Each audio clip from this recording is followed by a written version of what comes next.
सभी को मेरी तरफ से प्यार भरा नमस्कार। उम्मीद करता हूँ आप सब बढ़िया और तैयारी अच्छी चल रही है। तो आज की क्लास में हम लोग शुरुआत करते हैं पैरा जंबल्स के प्रैक्टिस क्वेश्चंस की। ये लेवल 2 के क्वेश्चंस हैं। इससे पहले वाली क्लास में भी हमने लेवल 2 के क्वेश्चंस किए थे।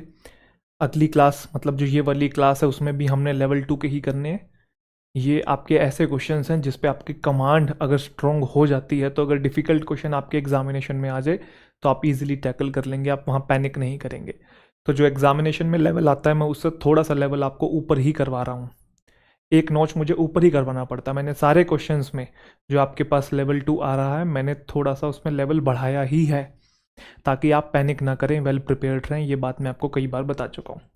तो यहाँ पे जो क्वेश्चंस आते हैं इनको देख के आप घबराएं ना कि ये तो मुश्किल लग रहे हैं क्वेश्चन, एग्जाम में आगे तो मेरा कैसा होगा। एग्जाम में रिलेटिवली ईजी ही आएंगे, ठीक है। लेवल 1 और लेवल 2 के बीच के भी आ सकते हैं, लेवल 1 के भी आ सकते हैं। और अगर इन केस हाई लेवल आता है तो आपके आगे ही हैं, आप कर रहे हो प्रिपेयर, कोई दिक्कत वाली बात है नहीं। हमें हर लेवल से होके गुजरना है। चलिए, पैरा जंबल्स प्रैक्टिस क्वेश्चंस। तो ये कैटेगरी हम पहले कर चुके हैं, तो आप वीडियो को पॉज करिए, साथ साथ बनाइए और हम लोग इसका एनालिसिस देखते हैं, ठीक है। चलिए, A B C D option की तरफ जाएंगे। अच्छा, सबसे पहले पूरा पढ़ लेंगे। आप पूरा पढ़ेंगे तो आपको पता लगेगा कि बैठने से रिलेटेड बात हो रही है। फिर उसका कुछ सोल्यूशन बताया हुआ, स्ट्रेंथ ट्रेनिंग आप कर सकते हैं और उससे क्या होता है, पोस्चर आपका इम्प्रूव हो जाता है। और फिर सिटिंग जो है वो इम्पैक्ट डालता है बोन्स पे, मसल्स पे, मतलब सिटिंग से रिलेटेड बात हो रही है, ये सुन लो। अब अगर मैं बात करूँ डी ए बी ए की, तो ए बी डी, तो ए से ही शुरुआत करते हैं। हमारी जो बॉडीज़ हैं were not designed to sit for long periods of time, ठीक है। हमारी बॉडीज़ इस तरीके से डिज़ाइन नहीं है कि वो लंबे समय तक बैठ सके। Yet most of us are guilty of sitting too much and end up increasing our risk for injury. हम में से अधिकतर लोग जो है काफ़ी समय तक बैठते हैं और उसको लेकर हमें बड़ा गिल्ट महसूस होता है, और जिसकी वजह से होता क्या है, आखिरी में जो रिस्क है इंजरी का वो हमारा बढ़ जाता है, क्योंकि हमारा काम ही ऐसा, अब मजबूरी है, हम भी क्या कर सकते हैं। ज़्यादातर जो लाइफस्टाइल है वो सीडेंटरी हो गया है, वर्क जो है इनएक्टिव हो गया है। तो इनएक्टिविटी की वजह से भी काफ़ी सारी प्रॉब्लम्स हमारी लाइफ में आ रही हैं और हम सोचते हैं कि मोटिवेशन की कमी है। मोटिवेशन की कमी नहीं है, वो लाइफस्टाइल प्रॉब्लम्स हैं, ठीक है। उनको अगर हम डील कर लेंगे तो मोटिवेशन भी अपने आप आ जाएगा। चलिए, तो ए हो सकता है बिल्कुल। सिटिंग के बारे में बताया कि सिटिंग जो है कैसे हम इतने लंबे समय तक बैठने के लिए हमारी जो बॉडी है डिज़ाइन नहीं है, ठीक है। ए में इंट्रोडक्शन है सिटिंग का, हो सकता है। बी हो सकता है। बी में कह रहा है स्ट्रेंथ ट्रेनिंग जो है एक फॉर्म ऑफ एक्सरसाइज है जो कि यूज़ करता है रेसिस्टेंस को, जैसे कि फ्री वेट्स होते हैं, फ्री वेट्स डंबल को हम लोग बोलते हैं, ठीक है। रेसिस्टेंट बैंड्स होते हैं, वो आपने जिम में देखा होगा ना, यूं ऐसे खींचते हैं बैंड, ऐसे रेसिस्टेंस बैंड्स हैं। ब्रिक्स, ब्रिक्स भी वही डंबल टाइप हो गया, बॉटल्स हो गया, वही सामान, मतलब वेट उठाने वाले की बात हो रही है यहाँ पे। स्ट्रेंथ ट्रेनिंग जो है एक फॉर्म ऑफ एक्सरसाइज है जो यूज़ करती है रेसिस्टेंस को। वेट्स हैं जैसे कि रेसिस्टेंस बैंड्स हैं, ब्रिक्स हैं, बॉटल्स हैं, जिससे कि मसल कॉन्ट्रैक्ट हो जाती है और उससे होता क्या है, स्ट्रेंथ बिल्ड हो जाती है। साइज जो है स्केलेटल मसल्स का वो आपका बिल्ड होता है और बोन डेंसिटी है वो आपकी इंक्रीज होती है। तो यहाँ तो एक एक तरीके से ये बोला है कि स्ट्रेंथ ट्रेनिंग से होता क्या है, ठीक है। स्ट्रेंथ ट्रेनिंग से आपकी मसल बिल्ड होती है या स्ट्रेंथ बिल्ड होती है, ये बोला है। साइड में रख लेते हैं अभी। और अगर मैं डी को देखो तो डी में बोल रहा है sitting doesn't just affect the bones and muscles. Sitting ना कि इम्पैक्ट डालती है बोन्स और मसल्स पे, वो इम्पैक्ट डालती है मेटाबॉलिज्म पे भी।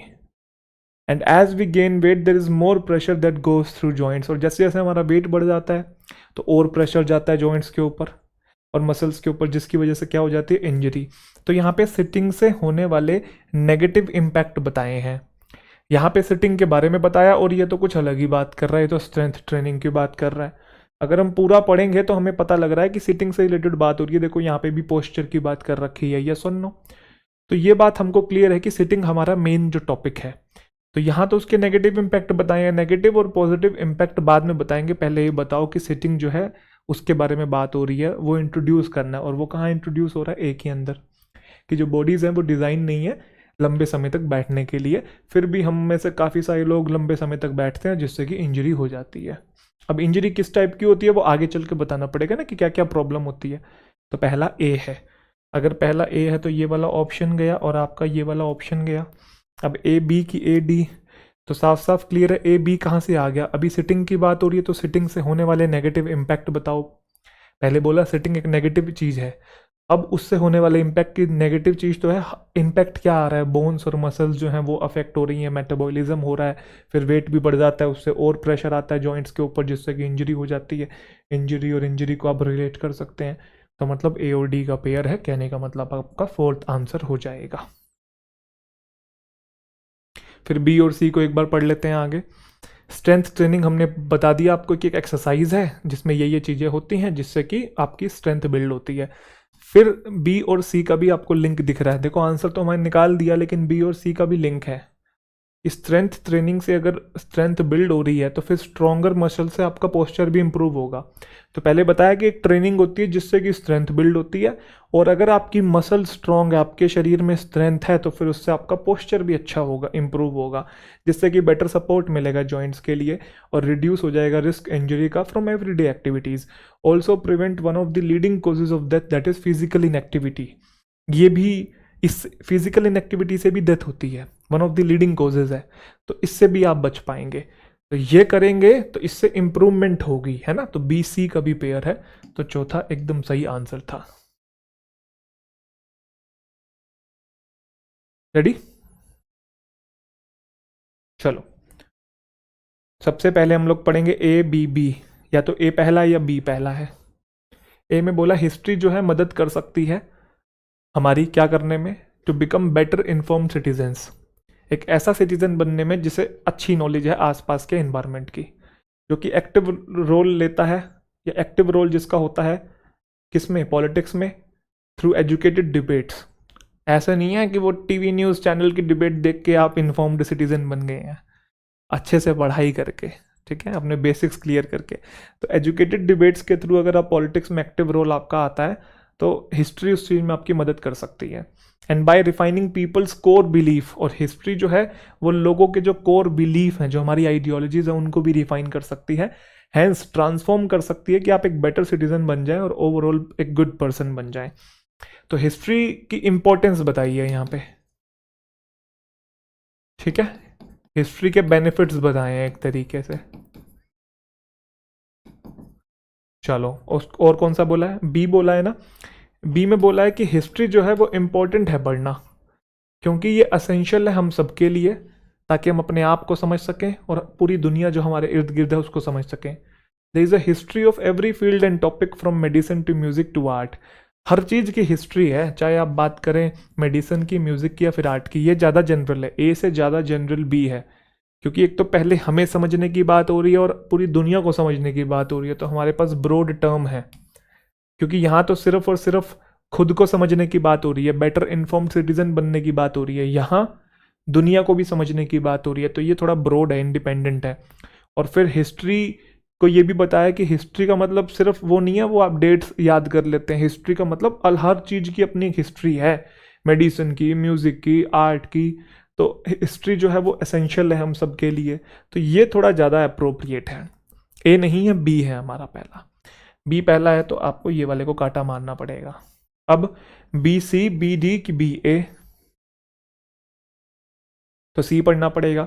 By looking at specific stories of individuals and situations, आप टेस्ट कर सकते हैं खुद के मॉरल्स और वैल्यूज़ को, आप कंपेयर कर सकते हैं कुछ रियल और डिफ़िकल्ट सिचुएशन से, और जो कि जिसमें जो सिचुएशन इंडिविजुअल्स को फेस करनी पड़ी ट्राइंग टाइम्स में, ट्राइंग मतलब मुश्किल टाइम्स में। फिर बोला है कि we learn from past atrocities against group of people. Atrocities का मतलब होता है ब्रुटैलिटी, क्रूलिटी।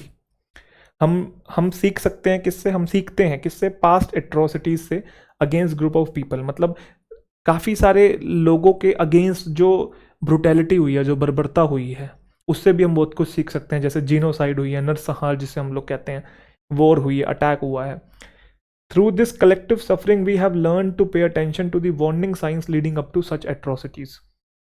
तो ये जो कलेक्टिव सफरिंग है ना, जो सब, जैसे क्योंकि ग्रुप ऑफ पीपल है, अगर आपने सबको मार दिया, वॉर होगी, तो एक तरीके से कलेक्टिवली सब सफ़र कर रहे हैं ना। तो इस कलेक्टिव सफरिंग से हमने लर्न कर ली है अटेंशन देना उन वार्निंग साइंस को, जिसकी वजह से ये नरसंहार, ये वॉर वगैरह, एट्रोसिटी मतलब वही क्रूएलिटी जो है वो होती है। सी और डी में हमने पढ़ तो लिया, लेकिन हमें ये देखना है कि बी का पेयर किसके साथ है। तो अगर मैं सी को देखूँ तो सी में बोल रहा है आपको स्पेसिफिक जो स्टोरीज है उसको लुक एट करना है, इंडिविजुअल्स की और सिचुएशंस की, और आप टेस्ट कर सकते हैं। और डी में बोला कि हम पास्ट की जो ब्रुटैलिटी या एट्रोसिटी हुई है उससे सीख सकते हैं। अब कुछ की आपको मिल रहा है, कुछ की पॉइंट है। हाँ, हमारे पास एक की पॉइंट है। देखो, वैसे तो देखो बी डी भी जा रहा है और बी सी भी जा रहा है, क्योंकि इसमें भी हिस्ट्री के बारे में पॉजिटिव बात बोली है, इसमें भी हिस्ट्री के बारे में पॉजिटिव बात बोली है। बट हमारे पास एक पेयर है बी सी का, और वो मुझे कैसे पता लग रहा है? अच्छा, बी ए भी बोला है, बी ए भी जा रहा है। देखा जाए तो बी ए भी बन रहा है, बी डी भी बन रहा है, बी सी भी बन रहा है, लेकिन होगा तो कोई एक ना। एक छोटा सा पेयर, एक छोटा सा ग्लिच है। एक बार ऊपर भी देख लेते हैं। हिस्ट्री जो है मदद करती है बेटर इन्फॉर्म सिटीजन बनने में, जिसमें हम एक्टिव रोल लेते हैं पॉलिटिक्स में, एजुकेटेड डिबेट्स के थ्रू रिफाइन करता है कोर बिलीफ। ओके, चलो ठीक है। अब हम समझते हैं। देखो, क्या मैं जो मुझे की पॉइंट मिला था मैं वो समझा देता हूँ आपको।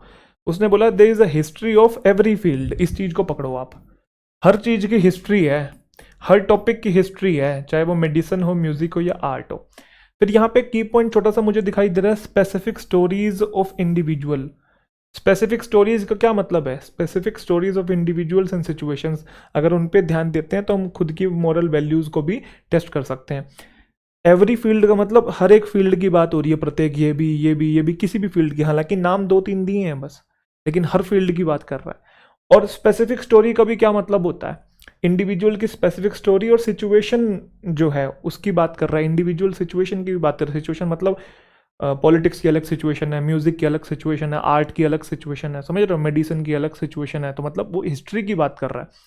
तो स्पेसिफिक का मतलब क्या होता है? इसकी अलग, इसकी अलग, इसकी अलग। एवरी फील्ड का क्या मतलब होता है? इसकी अलग हिस्ट्री, उसकी अलग और इसकी अलग। तो क्या ये बात कनेक्ट नहीं हो रही है? डेफिनेटली हो रही है। अदरवाइज बी डी भी जा रहा है, बी ए भी जा रहा है, बी सी भी जा रहा है, कुछ तो की पॉइंट ढूंढना पड़ेगा, तो वो बी सी में ही है। तो बी सी कहाँ पे है? ये वाला है। तो ये दो आपके रॉन्ग हो गए। अब उसके बाद फिर डी और ए आ जाएगा। डी में मैंने बताया कि हम पास्ट में जो हमारे साथ बहुत गलत हुआ उससे सीख सकते हैं, और फिर आखिरी में उसको ए से रिलेट कर रहा है कि हम एक बेटर इन्फॉर्म्ड सिटीजन भी बन सकते हैं। आई होप सभी बच्चों के पॉइंट क्लियर है। B C D A.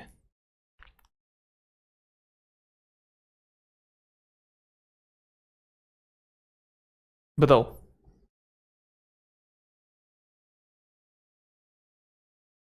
A D C. A, prayers जो है वो वर्क करती है अकिन वे में। अकिन का मतलब होता है सिमिलर वे में। किसके सिमिलर वे में? प्रेयर्स जो है वो सिमिलर वे में वर्क करती हैं। पहले कुछ बात कर रखी है तभी बोल रहा है कि प्रेयर्स जो है वो सिमिलर वे में वर्क करती हैं। पहले कुछ बात हो रखी है, उसी के सिमिलर वे में बोला होगा, तो ए पहला नहीं है। सी पहला है या डी पहला है? अब ये मत सोचना वाइल से सेंटेंस शुरू नहीं हो सकता। क्यों नहीं हो सकता? अगर वाइल के कॉन्ट्रोडिक्टरी वाली बात भी इसी सेंटेंस में कही है। जैसे वाइल क्लीन लाइफस्टाइल जो हैबिट्स हैं वो टर्न ऑन कर सकती है ऐसे जीन्स को जिनके अंदर एबिलिटी है रिपेयर करने की और हील करने की। आपको मतलब अगर आपका अच्छा लाइफस्टाइल हैबिट्स है तो आपके ऐसे जीन्स टर्न ऑन हो जाएंगे जिससे आप अंदर, अगर आपको कुछ बीमारी है या कुछ भी समस्या है तो वो रिपेयर भी हो जाएगी, हील भी हो जाएगी। वहीं अगर आपका अनहेल्दी लाइफस्टाइल है, अनहेल्दी लाइफस्टाइल हैबिट्स हैं, तो उससे ऐसे जीन्स टर्न ऑन हो सकते हैं जिससे कि आपको सिकनेस आ सकती है और डिसीज आ सकता है। तो दोनों की बात कर रखी है ना, क्लीन लाइफस्टाइल और अनहेल्दी लाइफस्टाइल। तो सी पहला हो सकता है। डी हो सकता है we go wrong when spirituality is practised as a fad. Fad का मतलब होता है कोई चीज क्रेज, पागल हो रखे हैं सब जिसके पीछे। क्योंकि इन जनरल है ना, मेडिटेशन, स्पिरिचुअलिटी, माइंडफुलनेस, सब इसके बारे में बात कर रहे हैं, कर कोई नहीं रहा है। 2 दिन फॉलो करके फिर छोड़ दे रहे हैं, क्योंकि इंस्टेंट रिजल्ट चाहिए हर चीज़ का। इंस्टेंट ग्रेटिफिकेशन में हम लोग जीते हैं। बट इनके जो रिजल्ट होते हैं वो विद टाइम और ग्रेजुअली दिखते हैं, है ना। साल भर, 2 साल तक लगातार करो तो थोड़ा सा इम्पैक्ट दिखता है। 10 दिन करके अरे अरे यार इससे नहीं कुछ होने वाला, कुछ और चाहिए, कुछ शॉर्ट ट्रिक चाहिए, है ना। शॉर्ट ट्रिक के पीछे भागते हैं। We go wrong when spirituality is practice. पहली बात ना, ये शायद मिस्टेक भी है, स्पेलिंग वाली से सही कर लेंगे। तो कहता है जब स्पिरिचुअलिटी को एक क्रेज की तरह फॉलो किया जाए ना, कि सब स्पिरिचुअलिटी के बारे में बात करें, भले आपका मन नहीं है, आप भी बस वो बहती गंगा में हाथ दे रहे हो, तब हम वहाँ पे गलत हो जाते हैं और हम चीज़ें और कॉम्प्लेक्स कर देते हैं। एक तो हमें समझ नहीं है चीज़ों की, सब बात कर रहे हैं तो हम भी इंटरेस्ट ले रहे हैं।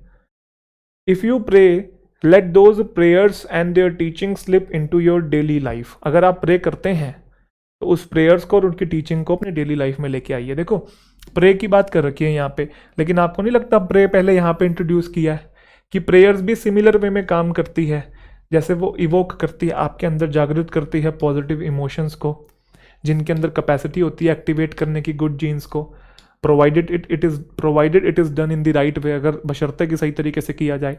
तो प्रेयर्स भी काम करती है सेम वे में। तो पहले प्रेयर्स को यहाँ इंट्रोड्यूस किया कि प्रेयर्स काम करती है सेम वे में, प्रेयर्स क्या करती हैं, इवोक करती हैं पॉजिटिव इमोशन। तो प्रेयर्स सबसे पहले यहाँ इंट्रोड्यूस हुआ है, और यहाँ बोल रहा है अगर आप प्रे करते हैं तो उन प्रेयर्स को ना फिर क्या करें, उनकी टीचिंग्स को अपनी डेली लाइफ में लेके आए। पहले बताना पड़ेगा ना कि प्रेयर्स की बात हो रही है, प्रेयर से भी पॉजिटिव इमोशन आते हैं, फिर बताना पड़ेगा अगर प्रे करते हैं तो भाई उस प्रेयर्स को डेली लाइफ में लेके आए। कहने का मतलब डी पहला नहीं है, डी पहला नहीं है तो फिर बचा क्या हमारे पास, ये सी ए डी बी। और दूसरी बात, जब मैंने कहा पहले प्रेयर की बात होगी उसके बाद फिर प्रेयर की बात होगी यहाँ पे, तो फिर ए और डी का पेयर भी होना चाहिए, और ए डी का पेयर भी है। सी बहुत जनरल सेंटेंस था जिसमें क्लीन लाइफस्टाइल और अनहेल्दी लाइफस्टाइल की बात हो रही है, और इसी से रिलेटेड ये है, बोला है प्रेयर्स भी काम करती है सिमिलर वे में। सिमिलर मतलब जिस तरीके से हमारी हैबिट्स काम करती हैं, कि अच्छी हैबिट्स जो होती हैं वो जीन्स टर्न ऑन कर देती हैं जो कि हमें हील करते हैं, बुरी हैबिट्स जो होती हैं वो टर्न ऑन कर देती है जीन्स जो कि सिकनेस और डिसीज लेके आते हैं। फिर प्रेयर्स भी सिमिलर वे में काम करती हैं। पॉजिटिव इमोशन अच्छे जीन्स लाते हैं, नेगेटिव इमोशंस पॉजिटिव इमोशंस अच्छे जीन्स लाते हैं जिससे हमारी लाइफ अच्छी हो जाती है, और नेगेटिव इमोशंस गंदे जीन्स लाते हैं जिससे कि हमारी लाइफ नेगेटिव हो जाती है। तो सिमिलर वे का क्या मतलब है, इसी बात को सिमिलर वे में बोला हुआ है। तो फिर आपका सी ए का पेयर भी था, ये था, ए डी का था, सी ए का था, फर्स्ट आंसर है। मुझे उम्मीद है सभी बच्चों को समझ में आ रहा है, रीडिंग अच्छी है, पेयर बनाना आता है, कनेक्शन आप अच्छे से जोड़ पा रहे हैं, छोटे छोटे की पॉइंट्स को कनेक्ट कर पा रहे हैं, तभी आप बना पाएंगे, अदरवाइज आपको बहुत मुश्किल आएगी। तो मैं जब सॉल्व कर रहा हूँ तो यही देखो कि मैं कैसे कैसे छोटे छोटे पॉइंट्स को पकड़ रहा हूँ। मैं यूँ नहीं कि पूरा पूरा पढ़ रहा हूँ और पढ़ तो आपको समझाने के लिए रहा हूँ, बट जब मैं सॉल्व कर रहा हूँ तो देखो ये छोटे छोटे पॉइंट्स, ये छोटे छोटे पॉइंट्स जो हैं, ये जैसे छोटे छोटे पॉइंट्स हैं जो कि दो दो बार कहीं ना कहीं पे मेंशन किए गए हैं, उनको मैं पकड़ रहा हूँ। और फिर आखिरी में बोला है कि जो सिंपलेस्ट वे है उसमें क्या है कि आप ऑफर करें ग्रैटिट्यूड को और अपनी ब्लेसिंग्स को काउंट करें। Above all keep practising your prayers till you build so much faith that there is no room for fear. चलिए इसी के साथ आगे चलते, प्रैक्टिसिंग यहाँ पे भी गलत लिखा हुआ, ऐसा आना चाहिए। चलिए जी अगला क्वेश्चन जल्दी से बनाएंगे भाई से। तो पूरा पढ़ने के बाद हम लोग ऑप्शंस की तरफ जाएंगे। चलिए ए डी बी बी। अच्छा एक चीज़ और आप ध्यान रखिएगा, जैसे कि मैं आपको समझा रहा हूँ और आराम आराम से समझा रहा हूँ, तो आप मन में ये मत लेके चलिएगा सर इतना टाइम लग जाएगा सॉल्व करने में। भाई मैं मुंह से बोल रहा हूँ, मैं बोल बोल के एक एक चीज़ को पढ़ पढ़ के समझा रहा हूँ, लिंक करके दिखा रहा हूँ, तो समझाने वाला प्रोसेस तो स्लो ही होता है ना। अगर मैं भी इसे मन मन में करूँगा तो बहुत फास्ट कनेक्शन बनेंगे, तो मुझे बोलना नहीं पड़ेगा, तो बहुत जल्दी जल्दी सॉल्व होगा। तो आप जब इसको सॉल्व करेंगे, जब प्रैक्टिस कर रहे होंगे, तो वो प्रोसेस बहुत फास्ट होगा, और जब मैं समझा रहा हूँगा तो वो प्रोसेस स्लो होगा, क्योंकि समझ में आपको तभी आएगा जब मैं आराम आराम से आपको समझाऊंगा कि कौन सी चीज़ कैसे कनेक्ट हो रही है, कैसे क्वेश्चन को अप्रोच करना है और कहाँ से अप्रोच करना है, कहाँ से जल्दी आंसर आ सकता है और एक्यूरेसी भी मेंटेन कैसे की जा सकती है। ठीक है, चलिए समझिए, तो सीखिए यहाँ से। A D B B. A, terrorist groups जो हैं वो रिसोर्ट कर रहे हैं, रिसोर्ट का मतलब सहारा ले रहे हैं वेरिड टेररिस्ट एक्टिविटीज़ का, मतलब अलग अलग टेररिस्ट एक्टिविटीज़ का। Adopting improved and sophisticated device, और उन्होंने अपना लिए हैं इम्प्रूव्ड और सफिस्टिकेटेड डिवाइस, मतलब उनके पास आज के टाइम के नए ज़माने के वो हाईफाई डिवाइसेस हैं, और उनके एक्सटर्नल लिंक्स हैं लाइक माइंडेड टेररिस्ट ग्रुप के साथ अदर कंट्रीज में भी। लाइक माइंडेड मतलब उन्हीं की जैसी सोच रखने वाले। ओके, उसके बाद आता है डी। डी में बोल रहा है इन ऑल इट्स मैनिफेस्टेशंस। अब ये मत सोचना कि ये इट्स किसके लिए आया हुआ, पहले किसी के लिए आया होगा, ये इट्स जिसके लिए आया वो यही डिफाइन किया हुआ है। तो in all it's manifestations, manifestations मतलब फॉर्म्स की बात कर रहा है, टेररिस्ट का अलग अलग फॉर्म होता है ना, रूप है। तो in all its manifestation, terrorism जो है वो अनएक्सेप्टेबल है, मतलब किसी भी तरीके का टेररिज्म हो वो अनएक्सेप्टेबल है, and will never be justified, और आप उसे कभी जस्टिफाई नहीं कर सकते हैं। Today all states in every region are vulnerable to terrorism. अब स्टेट्स का मतलब आप लोग सोच रहे होंगे राज्य है, नहीं, स्टेट्स का मतलब किसी भी देश की सरकार को भी बोलते हैं या देश को भी बोलते हैं इन जनरल। स्टेट जो टर्म है हम लोग देशों के लिए भी यूज़ करते हैं, कंट्रीज़ के लिए भी यूज़ करते हैं। तो यहाँ पे कंट्रीज़ का कॉन्टेक्स्ट आ रहा है, स्टेट का कॉन्टेक्स्ट नहीं आ रहा है, समझे कि नहीं? स्टेट मतलब राज्य वाला कॉन्टेक्स्ट नहीं आ रहा है, कंट्रीज़ का कॉन्टेक्स्ट है। तो टुडे ऑल स्टेट्स जो है एवरी रीजन में वल्नरेबल हैं, रिस्क में है टेररिज्म से। और ये जो खतरा है, मिनेस का मतलब खतरा, ये ग्लोबल कंसर्न है। तो अगर मैं देखूं डी को और मैं देखूं ए को, तो डी ज़्यादा अप्रोप्रिएट है, क्योंकि टेररिज्म का कोई भी रूप एक्सेप्टेबल नहीं है और जस्टिफाइड नहीं है, और हर स्टेट की बात हो रही है, मतलब हर कंट्री की बात हो रही है। तो पहले इन जनरल सभी कंट्रीज़ की बात करनी पड़ेगी ना, सभी कंट्रीज़ जो हैं वो रिस्क में हैं टेररिज्म के, और ये ग्लोबल कंसर्न बन गया है, ग्लोबल। तो सबकी बात हो रही है, लेकिन यहाँ पे सिर्फ इंडिया की बात हो रही है और यहाँ पे भी इंडिया की बात हो रही है। तो पहले सबकी बात करेंगे कि पहले सीधा इंडिया की बात कर देंगे? पहले सबकी बात करके जनरल बात करके फिर स्पेसिफिक एग्जांपल हम लोग इंडिया के देंगे। तो बी और सी तो पहला है ही नहीं, डी है। अच्छा, ए से कंपेयर कर रहे थे हम, तो इसमें बोला है टेररिस्ट ग्रुप क्या करते हैं, बट ये तो बताना पड़ेगा ना कि टेररिज्म की बात हो रही है। फिर टेररिज्म में टेररिस्ट ग्रुप क्या करते हैं, कैसे कैसे डिवाइस यूज करते हैं, किससे कनेक्ट करते हैं, वो बात की बात है। तो कहने का मतलब पहला डी है। आ गया आंसर? गलत, ये भी गलत, ये भी गलत, ये भी गलत।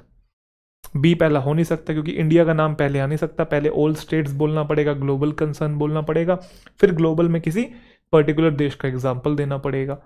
तो बी पहला था नहीं, काटा हो गया। ए हमने काटा मार दिया। टेररिस्ट ग्रुप क्या करते हैं, कैसे करते हैं, वो बात की बात है। पहले बताओ, टेररिज्म इन जनरल बात हो रही है, तो वो थर्ड है। डी और बी का पेयर बता रहा है ना, तो बढ़िया है चीज़ है। तो फिर जब सारे स्टेट्स ग्लोबल कंसर्न बोल दिया, फिर एक का एग्जांपल दे रहा है। इंडिया जो है इंडिपेंडेंस से फेस कर रही है प्रॉब्लम किसकी? इंसर्जेंसी की। इंसर्जेंसी मतलब विद्रोह और टेररिज्म की डिफरेंट पार्ट्स में कंट्री के। और जो फ्रंटियर टेररिज्म है, फ्रंटियर मतलब जो बॉर्डर पे जो आतंक होता है, आतंकवाद है, वो अनएंडिंग वेक्स्ड इशू है, कभी ना खत्म होने वाला और बहुत फ्रस्ट्रेट और परेशान करने वाला इशू है। अब आप ये मत सोचना इंडिया के बाद तुरंत इंडिया की बात कर देंगे, नहीं, क्योंकि अगर आप इस वाले सेंटेंस को पढ़ोगे तो ये जो सेंटेंस है ये सॉल्यूशन दे रहा है एक तरीके से, कि इंडिया जो है एक वाउंडेड टाइगर है, मतलब आप इंडिया को चोट पहुंचा रहे हो और इंडिया टाइगर है, और वाउंडेड टाइगर को अब इवोल्व होना चाहिए, है ना, should evolve equally improved strategies to combat and counter frontier terrorism, कि अब उसे और उभर के आना चाहिए कि वो फाइट करे, किसको? काउंटर करे फ्रंटियर टेररिज्म को, इन पर्टिकुलर अडॉप्ट करे ग्लोबल काउंटर टेररिज्म स्ट्रैटेजी। तो क्या इसमें सजेशन की बात नहीं हो रही है? और पिछली क्लास में भी ये बात बताई थी, सजेशन वाले इन जनरल लास्ट में आते हैं। तो हमने वैसे तो पहले से ही निकाल लिया था, लेकिन इस बात से भी पता लग रहा है कि जो सी है वो लास्ट में आएगा, सजेशन का सेंस दे रहा है। आई होप सभी बच्चों को क्लियर है भाई। तो चलिए देखते हैं भाई, इसे पूरा पढ़ लिया हमने, उसके बाद हम लोग देखेंगे ऑप्शंस को। ऑप्शन में ए बोल रहा है, पहला ए हो सकता है।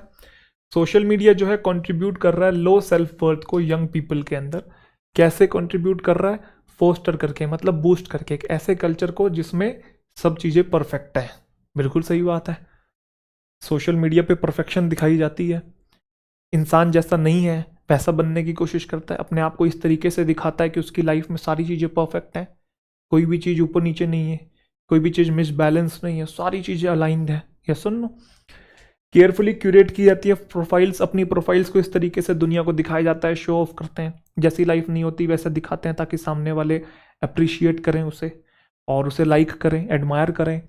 और आजकल तो अच्छी प्रोफाइल अपनी बना लेते हैं, अच्छा अपना एक इमेज बना लेते हैं सोशल मीडिया पे, तो उसे कैश भी कर सकते हैं, व्लॉगिंग कर सकते हैं, रील्स बना रहे हैं लोग, तो उससे भी लोग पैसा कमा रहे हैं। तो जानबूझ के क्रिएट की जाती हैं प्रोफाइल्स, अपनी क्यूरेट करना, क्रिएट करना एक ही बात है।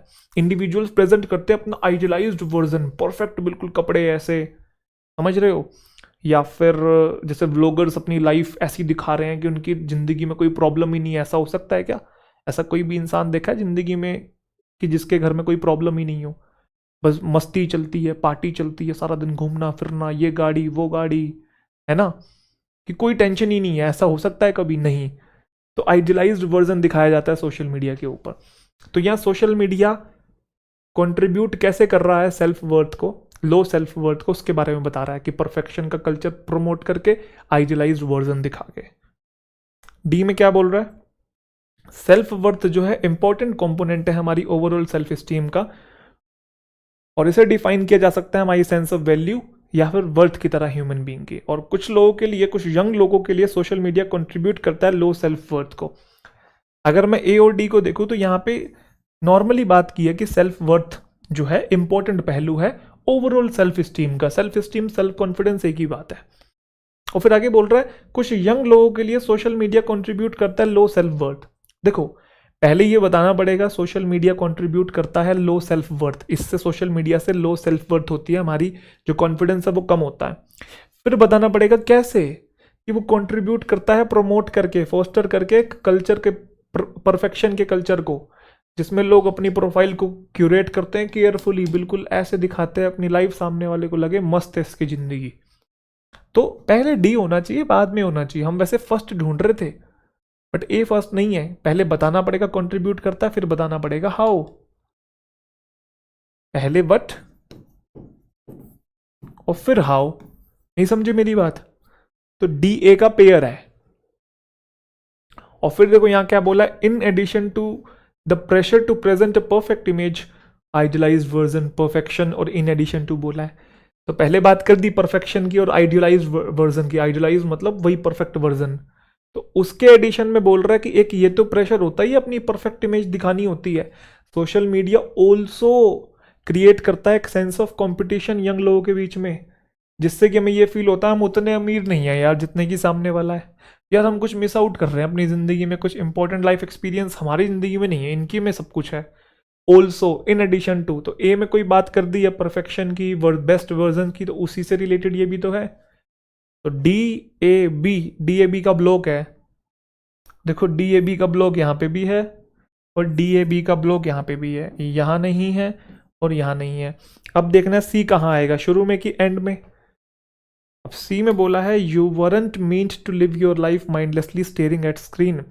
आपकी ज़िंदगी इसलिए नहीं बनी है कि आप सारा टाइम स्क्रीन पे ही लगे रहो।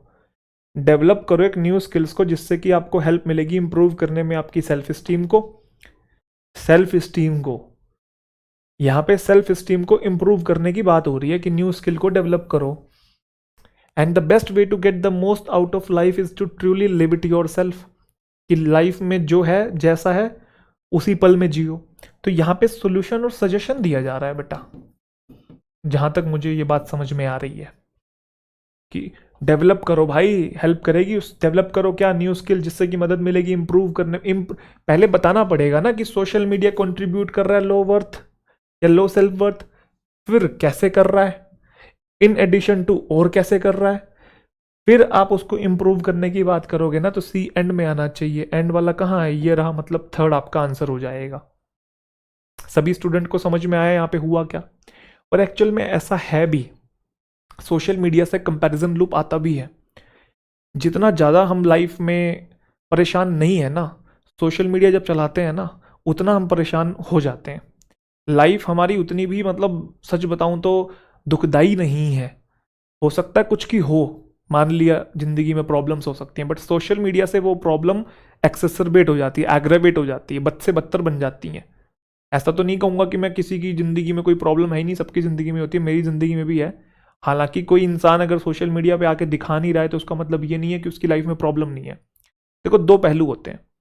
एक पहलू ये है कि इंसान अपनी अच्छी चीज़ें दिखा रहा है, जो कि हर कोई करता है, चाहे वो मैं भी क्यों ना हूँ। सोशल मीडिया पे हम अपनी लाइफ के जो लोएस्ट मोमेंट है उसको पोस्ट नहीं करते, अच्छे मोमेंट्स ही पोस्ट करते हैं, है ना। कि कहीं घूमने गए पोस्ट कर दिया, कोई चीज़ अच्छी लगी कभी पोस्ट कर दिया। एक साइड और है कि जिसमें डेली जानबूझ के दिखाने के लिए ही पोस्ट किया जा रहा है, सामने वाले को इंप्रेस करने के लिए पोस्ट किया जा रहा है। इन दोनों में डिफरेंस है। एक तरफ कोई ऐसा इंसान है जो कि जस्ट पोस्ट कर रहा है just for the sake of posting, कि चलो ठीक है कभी डाल दी फोटो, कुछ अच्छी लगी कर दिया अपना, ठीक है। दूसरी तरफ सामने वाला क्या कर रहा है कि दिखा रहा है कि मैं कितना बढ़िया हूं, मैं कितना अच्छा हूं। डेली कुछ ऐसी चीजें पोस्ट कर रहा है, अपने आप को बिल्कुल परफेक्ट दिखा रहा है, अपनी लाइफ को बिल्कुल बेस्ट दिखा रहा है। और आजकल तो लोग इसे कैश करने लगे हैं, जैसा कि मैंने कहा था, रील्स से कैश कर रहे हैं, व्लॉगिंग से कैश कर रहे हैं, क्योंकि जितनी बढ़िया लाइफ दिखाएंगे लोग उतने ही ज़्यादा उस चीज़ से इम्पैक्ट आएगा लोगों के ऊपर कि यार इनकी लाइफ सही है, हमारी लाइफ बिल्कुल ख़राब है। जबकि वो जानबूझ के दिखा रहे हैं। तो जो जानबूझ के दिखा रहे हैं ना, उनकी बात की गई है यहाँ पे। और इससे पता क्या हो गया है, हम लोग ना रियलिटी मान जाते हैं एक तो सामने वाली चीजों को। कोई इंसान दिखा भी रहा है ना, हमको लगता है रियल है सब कुछ।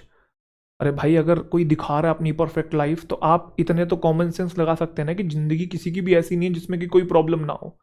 तो वो फेक कर रहा है उस चीज को और आपको मिसलीड कर रहा है, आप हो जा रहे हो। और उसी कंपैरिजन लूप की वजह से आपको इन्फीरियरिटी कॉम्प्लेक्स आ रहा है, जिसको क्या बोला है, लो सेल्फ वर्थ करके पुकारा गया है। तो आप पॉइंट समझ रहे हो। इस चीज से बचने का एक ही तरीका है, या तो चलाना बंद कर दो, या तो चलाओ। और जब चला रहे हो तो अपने मन में ये चीज समझाओ अपने आप को, ये जो सामने इंसान दिखा रहा है ना अपनी लाइफ, ये इसकी एग्जैक्ट है नहीं। या तो ये इंटेंशनली दिखा रहा है, या इससे इसको कुछ फायदा हो रहा है। तो अपने बैक ऑफ द माइंड ये थॉट रखना पड़ेगा आपको। जो ज्यादा ही शो ऑफ करते हैं, अपने आप को दिखाते हैं, मैं ऐसा, मैं वैसा, मैं ये, मैं वो, समझ रहे हो इस चीज को। ये गाड़ियां, ये घर, ये बंगला, ये दौलत, ये शोहरत। इन जनरल शो ऑफ का जमाना है, तो ज्यादातर लोग शो ऑफ ही कर रहे हैं भाई। खैर, तो वो कह रहा है कि बहुत सारे लोग जानबूझ के क्यूरेट करते हैं, परफेक्ट दिखाते हैं सब कुछ अपने आप को, आइडियलाइज्ड वर्जन दिखाते हैं, जो नहीं है वो भी दिखाते हैं। तो उससे बाकी जो लोग हैं वो परेशान हो रहे हैं, और होते भी हैं भाई। मैंने तो कॉलेज के टाइम पे सच बताऊं तो सारी चीजें डीएक्टिवेट कर दी थी। अभी इसलिए डीएक्टिवेट कर रखी है कि स्टूडेंट्स कनेक्टेड हैं। इंस्टा चला लिया, फेसबुक तो मैंने चलाना ही बंद कर दिया। इंस्टा भी, अगर आप मेरे भी इंस्टाग्राम खोल के देखोगे तो बहुत बहुत दिनों बाद मैं कभी कुछ पोस्ट करता हूँ। 3-3, 4-4, 5-5 महीने बाद, 6-6 महीने बाद, वो भी कभी कुछ घूमने गया तो पोस्ट कर दिया, उस चीज़ को अच्छी लगी कोई फोटो वगैरह। मैं भी पूरी पूरी कोशिश करता हूँ कि इन चीज़ों से बचा रहा हूँ, क्योंकि मुझे पता है कि जो ब्रेन है ना हमारा, वो ऐसी चीज़ों की तरफ भागता है। आपका 24 घंटे फ़ोन चलाते रहो, आपका मन कभी नहीं भरेगा। और हमको लगता है कि फ़ोन चलाने से हमारा टाइम पास हो रहा है, अरे क्या हो गया, वैसे भी तो बोर होता रहता।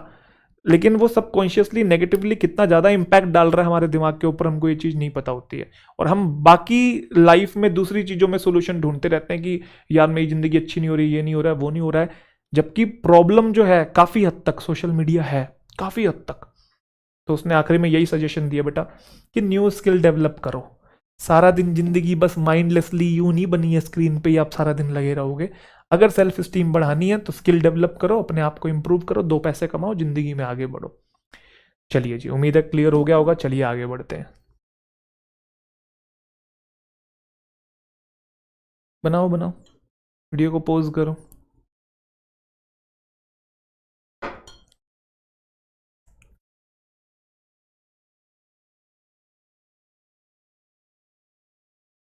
ABCD। अगर हम पहले ए को देखें, स्कैमर्स जो हैं वो यूज कर रहे हैं fake challan numbers and registration numbers various vehicles के ड्यूप करने के लिए, मतलब धोखा देने के लिए अपने प्रे मतलब शिकार को फंसाने के लिए वेरियस व्हीकल्स के जो नंबर्स हैं, रजिस्ट्रेशन नंबर, चालान नंबर है, वो फेक तरीके से यूज कर रहे हैं। मैसेज को ड्राफ्ट किया जाता है इस तरीके से कि ऐसा लगे कि वो जो सेंड किए गए हैं एनफोर्समेंट स्क्वाड के द्वारा, मतलब वो ट्रैफिक पुलिस की तरफ से ही आए हैं। इस तरीके से चालान जो है बनाया जाता है। अच्छा, स्कैमर क्या कर रहे हैं या स्कैमर कैसे कर रहे हैं, इसमें भी हाउ की बात ही हो रही है जहां तक मुझे लगता है। कि फेक चालान नंबर्स का यूज कर रहे हैं, मैसेज को इस तरीके से दिखाते हैं कि पागल बनाया जा सके, किसको ड्यूप किया जा सके, अपने प्रे मतलब शिकार को। शिकार मतलब वही जिसको स्कैम कर रहे हैं। उसके बाद ए के बाद सी बोला, सी में बोला स्कैमर्स जो हैं वो आ गए हैं वापस एक नई ट्रिक के साथ। तो इसमें तो ट्रिक बता दी ना,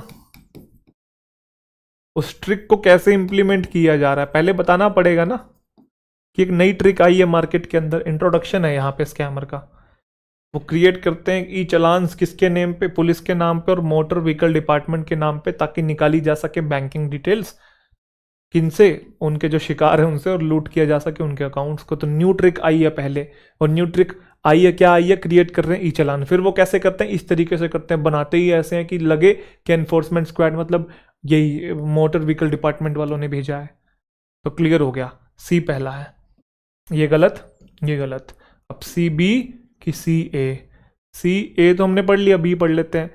before paying by clicking on such links, आप इजीली चेक कर सकते हैं अप्रूव्ड पोर्टल्स पुलिस के और मोटर व्हीकल डिपार्टमेंट के, और डिटेल जान सकते हैं जो कि एलिज्ड ऑफेंस का, मतलब जो चालान तथाकथित तौर पे आपके पास आया है उसकी डिटेल्स देख सकते हैं, चालान नंबर वहां पे भरकर।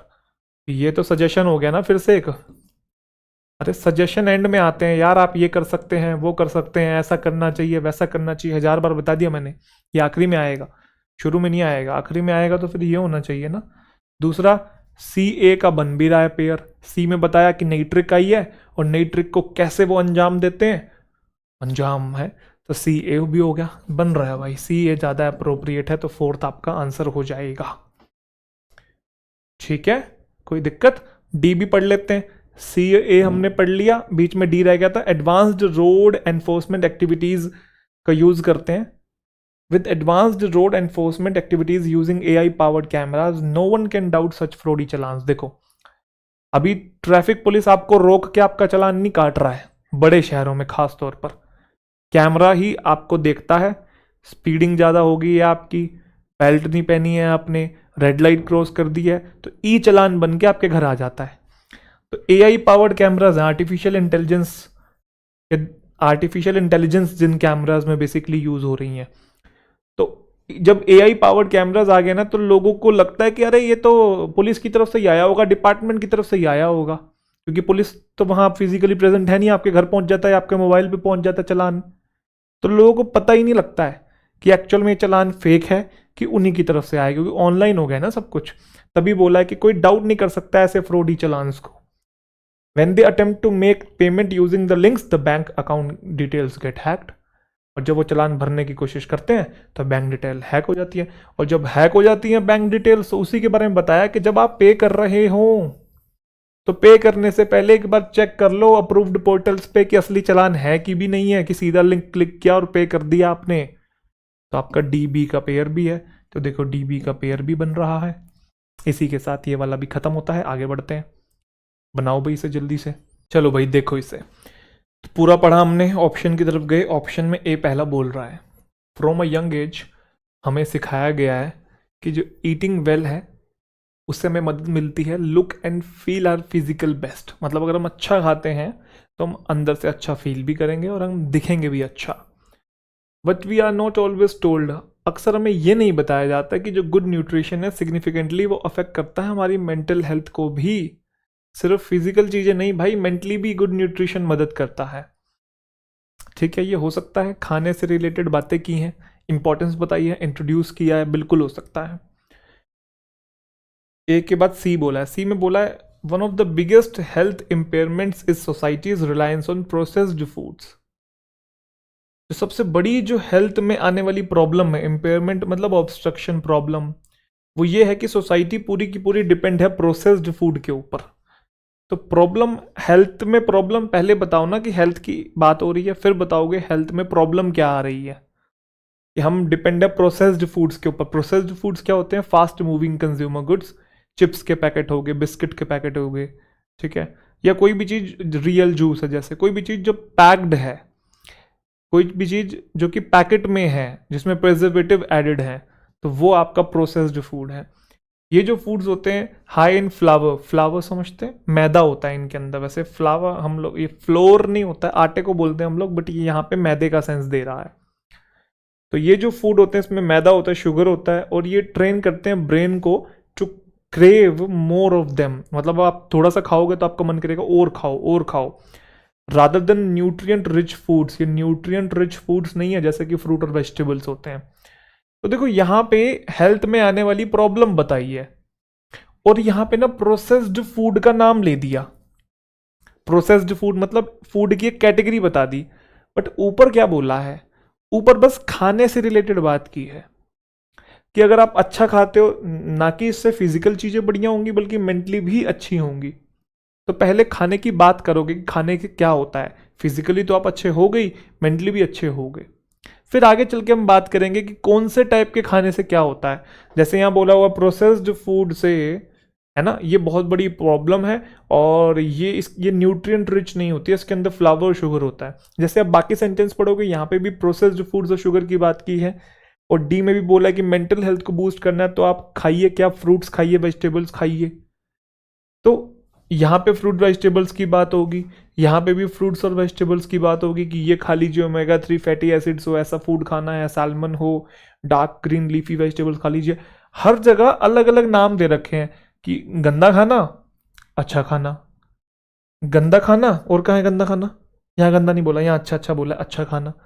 तो गंदा खाना, अच्छा खाना, गंदा खाना, ये सब बाद की बातें। पहले बताओ कि खाने की बात हो रही है पर्टिकुलरली, समझे कि नहीं? आई होप समझ गए होंगे। ए पहला है, अगर ए पहला है तो ये गलत, ये गलत। और अगर फिर भी समझ में नहीं आ रहा था तो आपको ये चीज समझ में आ रही है। सबसे पहले सी में ये बोला है कि हेल्थ को लेके जो सबसे बड़ी प्रॉब्लम है वो ये है कि पूरी की पूरी सोसाइटी डिपेंड है प्रोसेस्ड फूड के ऊपर, और प्रोसेस्ड फूड में क्या क्या होता है वो बता दिया। अब जब ये बता दिया तो प्रोसेस्ड फूड से क्या प्रॉब्लम आ सकती है फिर ये बताई जाएगी कि शुगर और जो प्रोसेस्ड फूड्स होते हैं जिससे कि इन्फ्लेमेशन हो जाती है पूरी बॉडी के अंदर, ब्रेन के अंदर, जिससे कि मूड डिसऑर्डर होते हैं, एंग्जाइटी और डिप्रेशन होते हैं। तो अगर आपको पहला नहीं मिल रहा था तो सी बी का पेयर तो मिल रहा था। सी बी का पेयर आप ढूंढ लीजिए कहाँ पे है। वैसे तो सी बी का पेयर बहुत जगह पे था, देखो यहाँ पे भी था, यहाँ पे भी था, यहाँ पे भी था, इससे खास कुछ मदद मिलती थी आपको। खैर, अभी सीबी का पेयर यहाँ पे भी है, यहाँ पे भी है, खामखा में ढूंढ लिया हमने ये पेयर। और क्या पेयर मिल रहा है? अगर बूस्ट करनी है मेंटल हेल्थ, देखो आखिरी में बात की है कि एंग्जाइटी हो जाती है और डिप्रेशन हो जाता है अगर आप शुगर और प्रोसेस्ड फूड का यूज करते हैं ज़्यादा। तो एंग्जाइटी और डिप्रेशन मेंटल हेल्थ ही तो है। तो अगर प्रॉब्लम बता दी तो प्रॉब्लम के बाद सॉल्यूशन बता सकते हैं फिर कि वेस्ट बूस्ट करना है अगर मेंटल हेल्थ को तो फोकस करो, खाओ क्या, plenty of fruits and vegetables खाओ।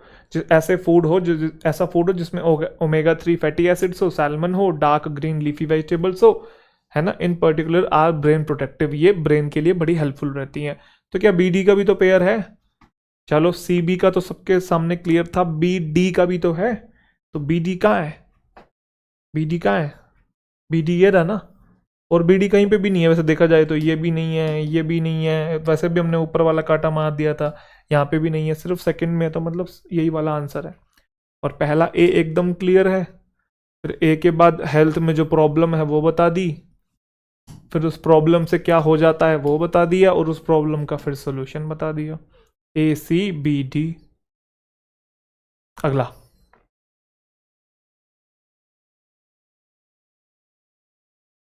ए में बोला है this class has been considered, कौन सी क्लास की बात हो रही है? हमें नहीं पता है। बी में बोला है जो सिग्निफिकेंस है मिडिल क्लास की उसको बेस्ट एलुसिडेट किया गया, मतलब एक्सप्लेन किया गया है बाय द लेट लेस्टर थोरो, जो कि एमिनेंट MIT इकोनॉमिस्ट थे। एमिनेंट मतलब पॉपुलर, MIT मैसाचुसेट्स है, मैसाचुसेट्स इंस्टीट्यूट ऑफ टेक्नोलॉजी। तो वहाँ के इकोनॉमिस्ट थे, उनके द्वारा एक हेल्दी मिडिल क्लास जो है वो नेसेसरी है एक, अगर हेल्दी पॉलिटिकल डेमोक्रेसी चाहिए। हो सकता है पहला ये सी पहला हो सकता है। मिडिल क्लास जो है, क्लासेस जितनी भी कंट्रीज की हैं वो की ड्राइवर्स हैं ग्लोबल इकोनॉमी की लास्ट सेंचुरी में। और पास्ट सेवरल डिकेड्स की बात करें तो वर्ल्ड इकोनॉमिक ग्रोथ जो है हैज़ अकर्ड, किस वजह से आया है? मोस्टली बिकॉज इंक्रीज कंजम्पशन हुआ है मिडिल क्लासेस में। तो यहाँ मिडिल क्लासेस का सबसे ब्रॉड वे में डिस्कशन किया है ग्लोबल लेवल पे। कई दशकों की बात करें तो पहले हिस्ट्री उठाएंगे ना, हिस्ट्री से फिर प्रेजेंट में लेके आएंगे ना। अच्छा, हालांकि मैंने एक चीज़ आपको बताई थी कि जो कोटेशन वाला होता है वो पहला हो सकता है, कि मतलब कोई कोटेशन आ रहा है तो वो पहला हो सकता है, बट ऐसा जरूरी नहीं, रटना नहीं है कि कोई कोटेशन आया तो पहला हो सकता है। हम और कुछ इसके अंदर लॉजिक ढूंढने की कोशिश करते हैं कि पहला बी की पहला सी। यहाँ पे एक छोटा सा कॉन्टेक्स्ट दिख रहा है कि इधर सिर्फ पॉलिटिकल कॉन्टेक्स्ट में बात की है और यहाँ पे थोड़ा वाइड रेंज में बात की है। एक तो ऑल कंट्रीज की बात कर दी, सेवरल डेकेड्स की बात कर दी, ग्लोबल इकोनॉमी की बात कर दी, ठीक है, इकोनॉमिक ग्रोथ की बात कर दी। तो इकोनॉमी अपने आप में एक बहुत वाइड टॉपिक है, पॉलिटिकल तो उसका जस्ट पार्ट हो गया ना भाई। तो यहां सिर्फ पॉलिटिकल की बात की है, यहां इकोनॉमी की बात की है, तो ये थोड़ा ज्यादा ब्रॉड है। तो सी हमारा होना चाहिए। सी कहाँ है? ये रहा। बट मान लो बच्चे को ये पहचान में नहीं आ रही है चीज, तो यहीं से थोड़ी आंसर डिसाइड कर देगा, आगे भी तो चलना पड़ेगा ना। तो आगे चल के देख लेते हैं और कहाँ पे क्या बात हो रही है। ये जो क्लास है इसे कंसिडर किया जाता है कि ये थ्राइविंग और वाइब्रेंट कैटलिस्ट है। थ्राइविंग मतलब फलती फूलती, वाइब्रेंट मतलब आने वाले टाइम पे, एक तरीके से आप ये मान के चलो वाइब्रेंट कैटलिस्ट यहाँ पे ये सेंस दे रहा है कि इसी की वजह से इकोनॉमिक ग्रोथ हो रही। Economic growth, economic growth, economic growth मिलता जुलता है। ये स्टिमुलेट करता है ग्रोथ को और बूस्ट करता है एक्सपेंशन एलिमेंट जो कि कंट्रीब्यूट करते हैं हेल्दी सोसाइटी को। हेल्दी सोसाइटी, तो क्या सी ए का पेयर बन सकता है? सी ए का पेयर बन सकता है, बिल्कुल बन सकता है। सी ए का पेयर यहां पे है और यहां पे है। और कुछ डी में बोला साइजेबल जो पोर्शन है किसी भी नेशन के टैक्स रेवेन्यू का वो कलेक्ट किया जाता है आइदर डायरेक्टली और इनडायरेक्टली इसी ग्रुप से, मिडिल क्लास की बात हो रही है। उनका इंपॉर्टेंट रोल होता है in any relative political stability. Political stability, political और पॉलिटिकल, बी और डी या डी और बी, ये तो रिलेशन में है। पॉलिटिकल और पॉलिटिकल शब्द पकड़ो आप। तो पहले बताएंगे कि डी में ये बोला है कि इनका इंपॉर्टेंट रोल होता है पॉलिटिकल स्टेबिलिटी में, फिर उसी बात को तथ्य के साथ किसी इंसान का नाम लेके उसका कोटेशन दे रहे हैं साथ साथ। पहले कोई बात बोल दी, पहले हम कोई स्टेटमेंट देते हैं, फिर उस स्टेटमेंट को सपोर्ट करने के लिए डेटा देते हैं या कुछ प्रूफ देते हैं। यही होता है ना, मैंने कुछ कह दिया कि ऐसा होता है, फिर मैंने डेटा भी दे दिया, देखो ऐसा इसलिए होता है। तो पहले किसी ने स्टेटमेंट दे दी कि भाई पॉलिटिकल स्टेबिलिटी आती है, फिर बी में बता रहा है कि जो मिडिल क्लास का जो सिग्निफिकेंस है वो हम बढ़िया तरीके से एक्सप्लेन किया हुआ था, देख सकते हैं उस MIT इकोनॉमिस्ट के द्वारा, जो कि ये कहते हैं कि मिडिल क्लास जो है नेसेसरी है हेल्दी पॉलिटिकल डेमोक्रेसी के लिए। तो बेस्ट एल्यूसिडेट, क्लियरली डिफाइन किया गया है, क्लियरली एक्सप्लेन किया गया है अच्छे तरीके से। बेस्ट, पहले तो नॉर्मल बात की, फिर बोल रहा अच्छे तरीके से देखना है तो यहां एक्सप्लेन किया गया है, देखो। कहने का मतलब डी बी का भी पेयर है, सी ए का पेयर था और डी बी का पेयर है। सी ए में दोनों में इकोनॉमी की बात हो रही है, तो पहले सी आएगा तभी उसको दिस क्लास बोला है, सी ए क्लियर है, और फिर डी बी आएगा। डी बी कहाँ है? यहां नहीं है, ये रहा आपका। मुझे उम्मीद है सभी बच्चों को समझ में आ गया।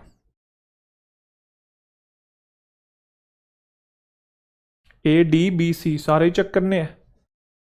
ए में बोला अगर if you have got poor sleep hygiene तो आपको स्ट्रगल होगा नींद आने में, भले आप थके ही क्यों ना हो। अगर आपको पुअर स्लीप हाइजीन है तो you might wake up in the night, रात में आप जाग जाएंगे।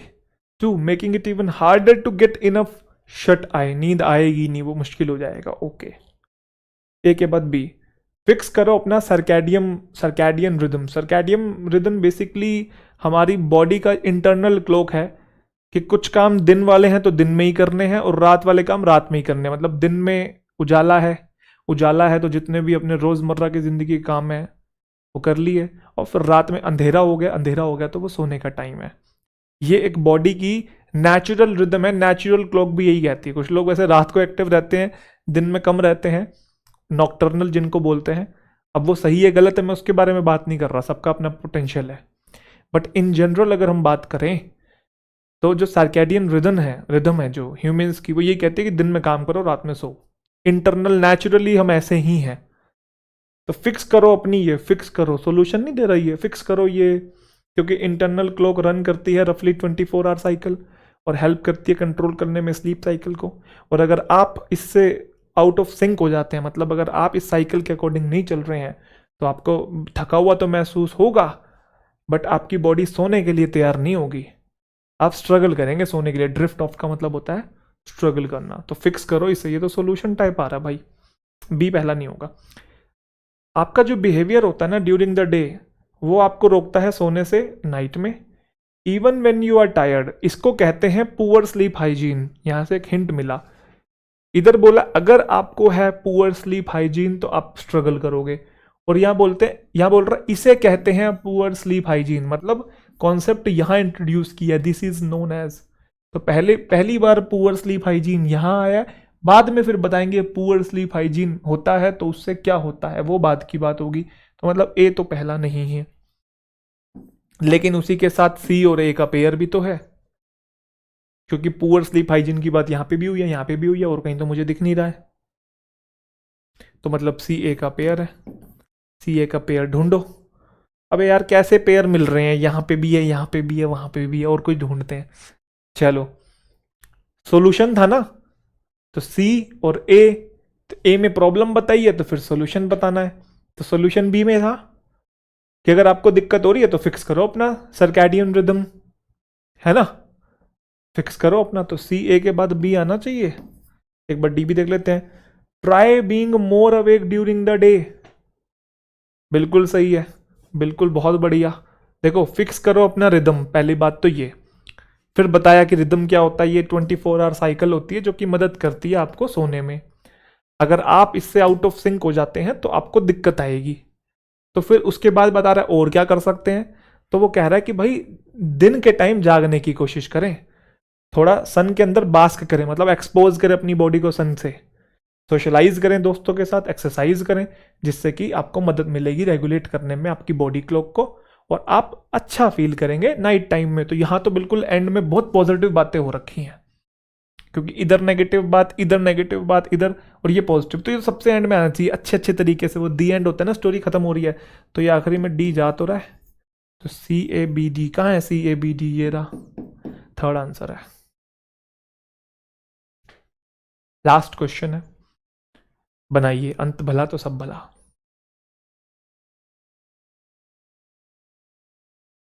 पहला ए हो सकता है, रिसेंट ईयर्स में जो ड्रोन टेक्नोलॉजी है वो इंक्रीजिंगली पॉपुलर हो गई है, बिल्कुल हो सकता है।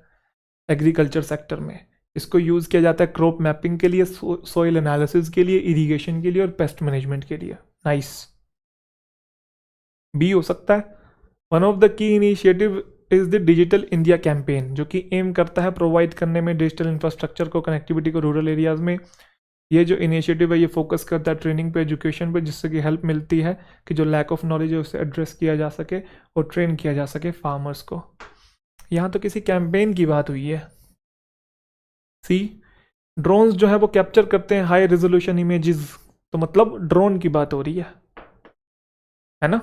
यहाँ पे भी ड्रोन टेक्नोलॉजी की बात हो रही है, तो ये मेन हमारा टॉपिक है। यहाँ कंसर्न्स, चिंताएं बताई हैं ड्रोन टेक्नोलॉजी की, यहाँ ड्रोन क्या कर सकते हैं, वहाँ ड्रोन को इंट्रोड्यूस किया कि ड्रोन पॉपुलर हो रहा है, और यहाँ तो अलग ही कुछ बात कर दी है। तो ए पहला है, ए पहला है, तो मतलब ये हो गया हमारे पास अभी, या फिर ये हो गया, है ना, कि ड्रोन पॉपुलर हो गया है। अच्छा पॉपुलर हो गया तो ड्रोन क्यों पॉपुलर हुआ, क्या कर सकता है, तो पॉजिटिव बात बतानी पड़ेगी ना। ड्रोन कैप्चर करता है हाई रेजोल्यूशन इमेजेस, डेटा को मदद कर सकता है फार्मर्स को आइडेंटिफाई करने में उन एरियाज को जहाँ पे अटेंशन की रिक्वायरमेंट है, और ये सुनिश्चित कर सकता है कि इंटरवेंशंस जो है उनको टारगेट किया जा सके, मतलब आपके फसलों के ऊपर कौन अटैक कर रहा है, कैसे कैसे आपकी फसल खराब हो रही है, किस वजह से हो रही है, तो उससे पता लगाया जा सकता है। तो AC होना चाहिए ना। AC पूरे उसमें कहीं पे भी नहीं है, देखो यहाँ नहीं है, यहाँ नहीं है, सिर्फ यहाँ पे है, तो मतलब फोर्थ आंसर हो जाएगा। तो A में इंट्रोड्यूस, C में फायदे, D में बता रहा है लेकिन चिंताएं हैं फार्मर्स को लेके, क्योंकि फार्मर्स रिलक्टेंट हैं, वो चाहते ही नहीं है यूज़ करना, क्योंकि उनको लगता है जॉब लॉस हो जाएगा, नॉलेज नहीं है उनके पास, ट्रेनिंग नहीं है। तो जब ट्रेनिंग नहीं है तो इसीलिए एक इनिशिएटिव लिया गया डिजिटल इंडिया कैंपेन, जिसका एम ही यही है कि डिजिटल इंफ्रास्ट्रक्चर प्रोवाइड किया जाएगा रूरल एरियाज़ में। और ये जो इनिशिएटिव है ये फोकस करेगा ट्रेनिंग पे, एजुकेशन पे। पहले बोलेंगे ना चिंताएं हैं, पहले बोलेंगे ना नॉलेज नहीं है, ट्रेनिंग नहीं है, फिर कुछ किया जाएगा ट्रेनिंग के लिए, फोकस किया जाएगा, बोलूँ हाँ। तो बिल्कुल सही था ACDB, ठीक है। इसी के साथ मित्रों ख़त्म करते हैं पैराजंबल का सेशन।